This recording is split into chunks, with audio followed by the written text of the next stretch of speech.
Chapter 12. Wheelbarrow. Next morning, Monday, after disposing of the embalmed head to a barber for a block, I settled my own and comrade's bill, using, however, my comrade's money.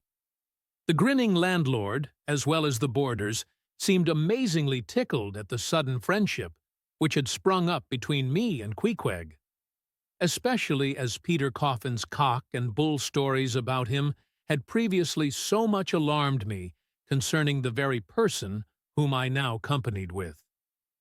We borrowed a wheelbarrow, and embarking our things, including my own poor carpet-bag, and Queequeg's canvas sack and hammock, away we went down to the Moss, the little Nantucket packet schooner moored at the wharf.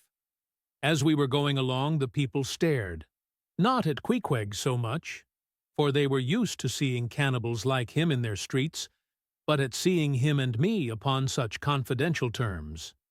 But we heeded them not, going along wheeling the barrow by turns, and Queequeg now and then stopping to adjust the sheath on his harpoon barbs. I asked him why he carried such a troublesome thing with him ashore, and whether all whaling ships did not find their own harpoons. To this, in substance, he replied that though what I hinted was true enough, yet he had a particular affection for his own harpoon, because it was of assured stuff, well tried in many a mortal combat, and deeply intimate with the hearts of whales. In short, like many inland reapers and mowers, who go into the farmers' meadows armed with their own scythes, though in no wise obliged to furnish them, even so, Queequeg, for his own private reasons, preferred his own harpoon. Shifting the barrow from my hand to his, he told me a funny story about the first wheelbarrow he had ever seen. It was in Sag Harbor. The owners of his ship, it seems, had lent him one, in which to carry his heavy chest to his boarding-house. Not to seem ignorant about the thing, though in truth he was entirely so, concerning the precise way in which to manage the barrow, Queequeg puts his chest upon it, lashes it fast, and then shoulders the barrow and marches up the wharf. "Why," said I, "Queequeg, you might have known better than that, one would think. Didn't the people laugh?" Upon this, he told me another story. The people of his island of Rokovoko, it seems, at their wedding feasts, express the fragrant water of young coconuts into a large stained calabash like a punch bowl, and this punch bowl always forms the great central ornament on the braided mat where the feast is held. Now a curtain grand merchant ship once touched at Rokovoko, and its commander, from all accounts, a very stately, punilious gentleman, at least for a sea captain, this commander was invited to the wedding feast of Queequeg's sister, a pretty young princess just turned of 10. Well, when all the wedding guests were assembled at the bride's bamboo cottage, this captain marches in, and being assigned the post of honor, placed himself over against the punch bowl, and between the high priest and his majesty, the king, Queequeg's father. Grace being said, for those people have their grace as well as we, though Queequeg told me that unlike us, who at such times look downwards to our platters, they, on the contrary, copying the ducks, glance upwards to the great giver of all feasts. Grace, I say, being said, the high priest opens the banquet by the immemorial ceremony of the island. That is, dipping his consecrated and consecrating fingers into the bowl before the blessed beverage circulates. Seeing himself placed next the priest, and noting the ceremony, and thinking himself, being captain of a ship, as having plain precedence over a mere island king, especially in the king's own house, the captain coolly proceeds to wash his hands in the punch bowl, taking it, I suppose, for a huge finger-glass. "Now," said Queequeg, "what you think now? Didn't our people laugh?" At last, passage paid, and luggage safe, we stood on board the schooner. Hoisting sail, it glided down the Acushnet River. On one side, New Bedford rose in terraces of streets, their ice-covered trees all glittering in the clear, cold air. Huge hills and mountains of casks on casks were piled upon her wharves, and side by side the world-wandering whale ships lay silent and safely moored at last, while from others came a sound of carpenters and coopers, with blended noises of fires and forges to melt the pitch, all betokening that new cruises were on the start. That one most perilous and long voyage ended, only begins a second. And a second ended, only begins a third, and so on, for ever and for aye.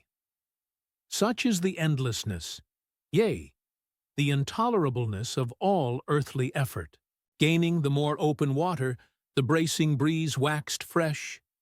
The little moss tossed the quick foam from her bows, as a young colt his snortings. How I snuffed that Tartar air! How I spurned that turnpike earth!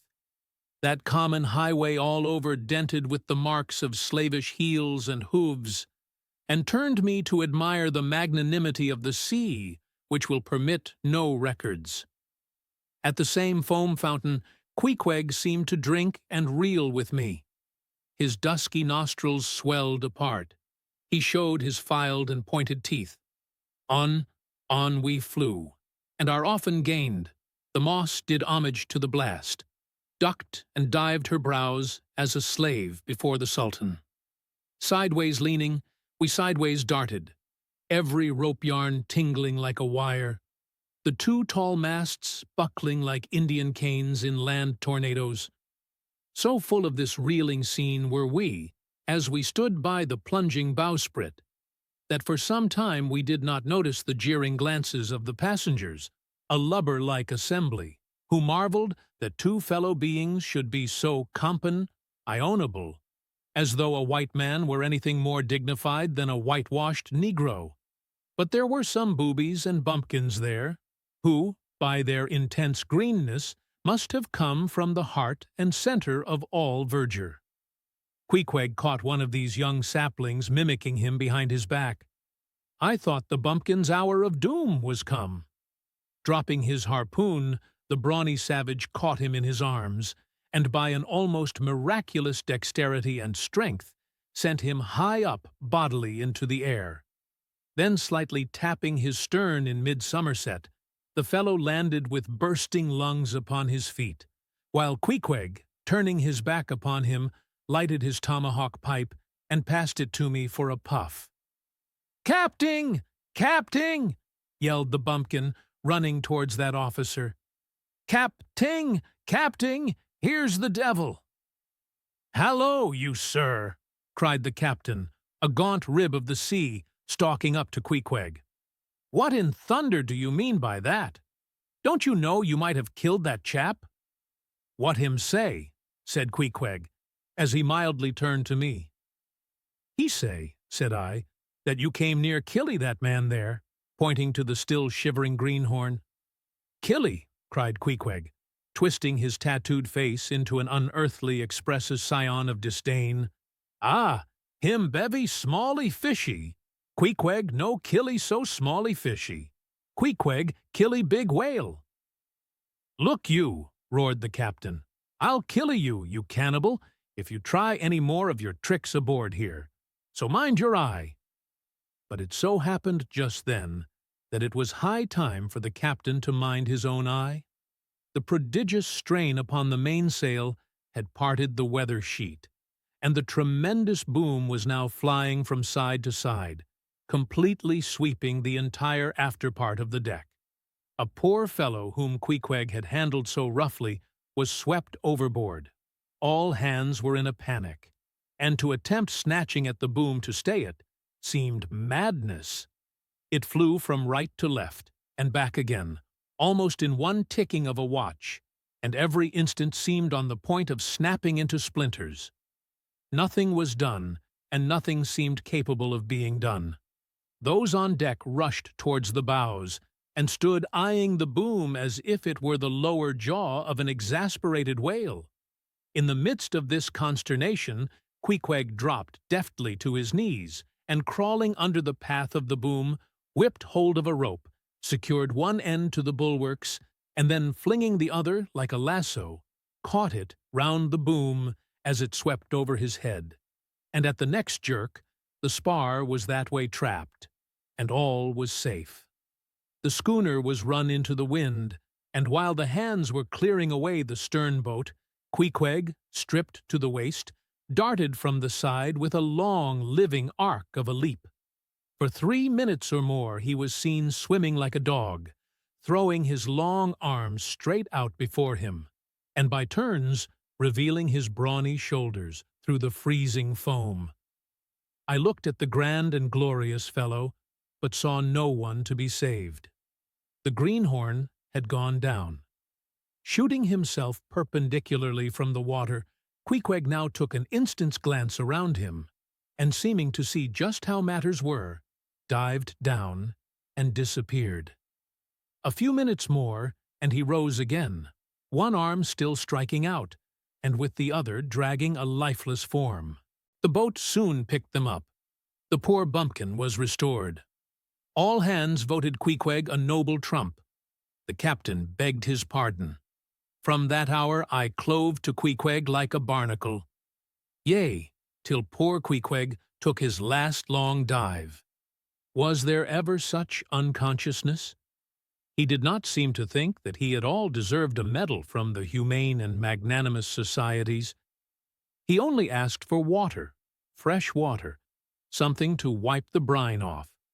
That done, he put on dry clothes, lighted his pipe, and leaning against the bulwarks, and mildly eyeing those around him, seemed to be saying to himself, "It's a mutual, joint-stock world, in all meridians. We cannibals must help these Christians."